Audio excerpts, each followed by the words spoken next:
There's a rule on Wall Street that almost nobody follows. Not because it's complicated, not because it requires a finance degree, but because it requires you to do the one thing that feels physically impossible when markets are melting down: buy.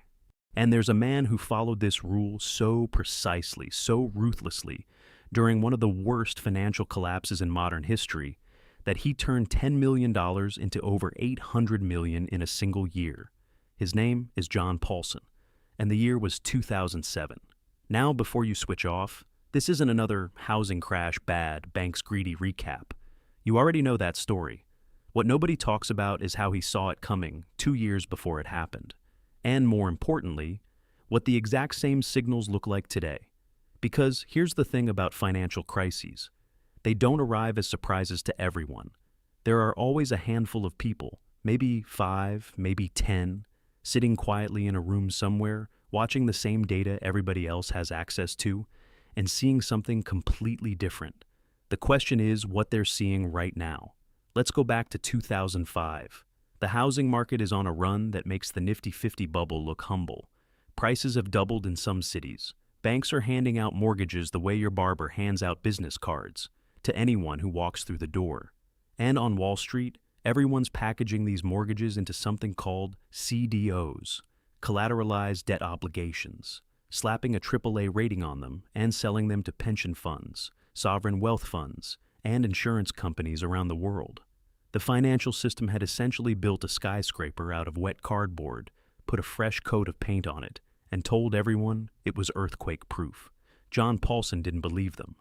He started digging into the actual data inside those CDOs, something almost no one was doing, and found that the mortgages inside were being issued to people with no income verification, no down payment, and in some cases, no job. What the banks were calling AAA-rated prime assets were actually ticking time bombs wrapped in a bow. So Paulson did something that sounded insane at the time. He started buying credit default swaps, essentially insurance policies, betting that the housing market would collapse. His colleagues thought he'd lost his mind. His investors threatened to pull out. And for nearly 2 years, nothing happened. The market kept going up. The music kept playing. Then 2007 arrived. The first cracks appeared in early 2007.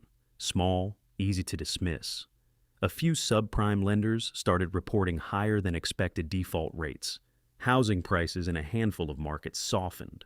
The kind of news that gets buried on page 6. But Paulson's positions were already locked in. He had spent 2 years quietly accumulating the other side of a trade that almost no one wanted to take. By the time Lehman Brothers collapsed in September 2008 and the global financial system went into full cardiac arrest, John Paulson had already made $15 billion in profit. In a single year, his fund returned 590%. It became known as the greatest trade in financial history. Now, here's where it gets uncomfortable. Because the mechanics Paulson exploited in 2007, assets with hidden risk rated as safe, held by institutions who never actually looked inside, didn't disappear after 2008.